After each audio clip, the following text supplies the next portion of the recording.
ఇక్కడే ఉండి ఆ టెక్నీషియన్ రాగానే ఆ భుజంగం ఎలా ఉంటాడో చూసి ఆ ఫోటో నాకు పంపించు. ఈలోపు ఆ ఏరియా మొత్తం నేను సెర్చ్ చేస్తూ ఉంటాను. అలాగే విహారీ గారు.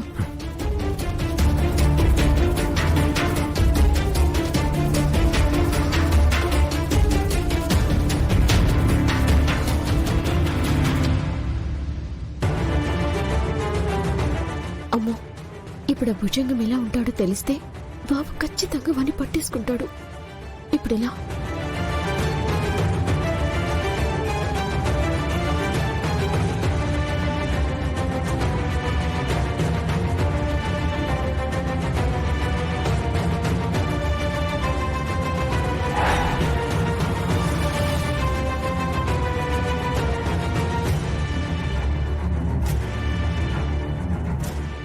భుజంగం గాడు ఈ ఏరియాలోనే ఎక్కడో ఒక చోటు ఉంటాడు. వాడిని ఎలాగైనా వెతికి పట్టుకోవాలి.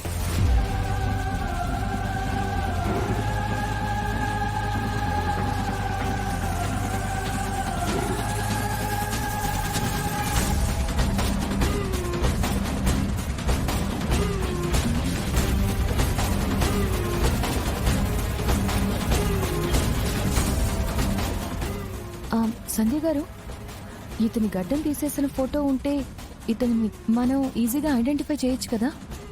అవును లక్ష్మి, చేయొచ్చు. కానిస్టేబుల్, అతని గడ్డాన్ని రిమూవ్ చేయొచ్చా? చేయొచ్చు మేడం. త్వరగా చేయి. ఓకే.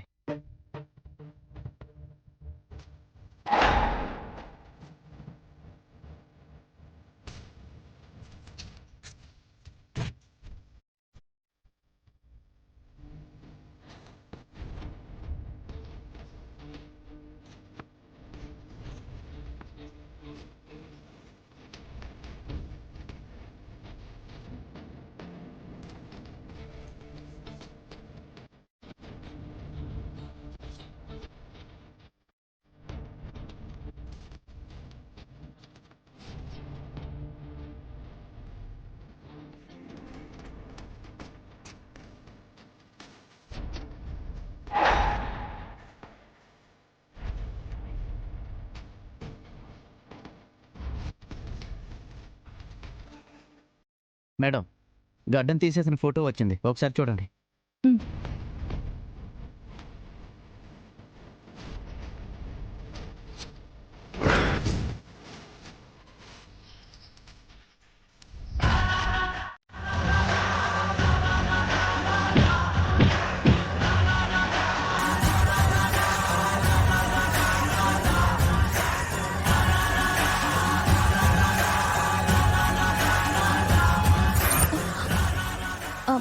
సంధ్య గారు, ఇతనే ఆ రోజు హాస్పిటల్లో యమునమ్మని చంపడానికి వచ్చాడు. ఇతనే.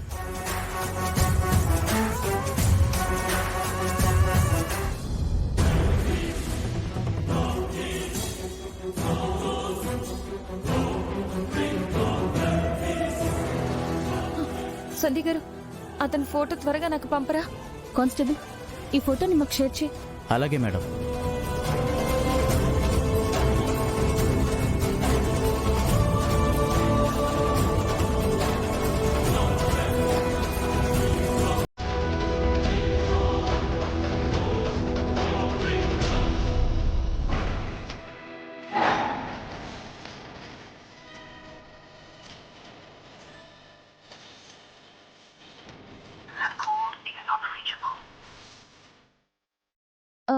సంధ్య గారు, కాల్ కనెక్ట్ అవ్వట్లేదు. నేను బయటికి వెళ్ళి కాల్ చేస్తాను.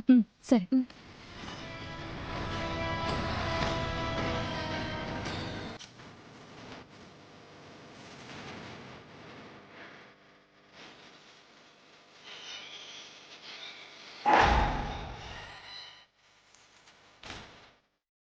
ఈ ఇంట్లో భుజంగం అని ఎవరైనా ఉన్నారా అండి? వీడికి నా పేరు తెలుసు కానీ నేను ఎలా ఉంటాను ఇంకా తెలియదు అనమాట. సార్, మిమ్మల్ని అడిగేది. భుజంగమా? ఆ పేరుతో అయితే నాకెవరూ తెలీదండి. ఇంతకీ మీరెక్కడ ఉంటారు? నేనా? ఇక్కడే, ఈ పక్కనే మా ఇల్లు. ఈ ఇంట్లో ఎవరుంటారండి? ఎవరో కొత్తగా వచ్చాడండి. ఎప్పుడు ఇంట్లో ఉంటాడో, ఎప్పుడు బయటికి వెళ్తాడో ఎవరికీ తెలీదు. సార్ ఆయన చూడ్డానికి ఎలా ఉంటాడు? ఆ, ఎలా ఉంటాడంటే ఏదో కోల్పోయిన వాళ్ళ ఉంటాడండి. ఎవరితోనూ పెద్దగా మాట్లాడు. కొంచెం కోపిస్ట్లా కనపడతాడండి.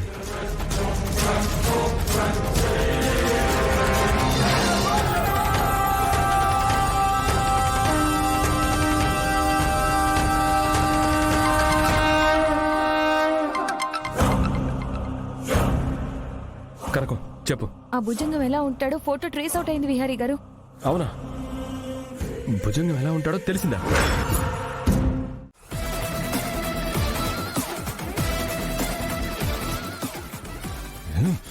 రేయ్ విహారీ, నన్ను అరెస్ట్ చేయించినంత మాత్రాన నువ్వు మీ అమ్మ నా నుంచి తప్పించుకున్నట్టు కాదురా.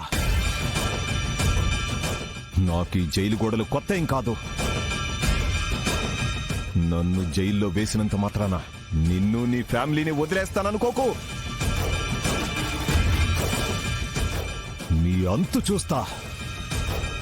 నేను జైలు నుంచి మళ్ళీ బయటకు వస్తాను.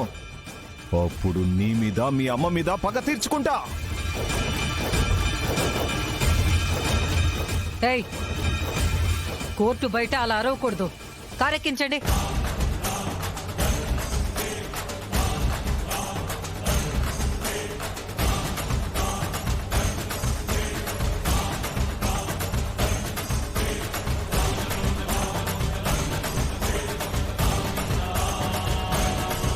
చూసావా విహారీ, వాడేమంటున్నాడా? అమ్మా, వాడి మాటలు అస్సలు పట్టించుకోవద్దు.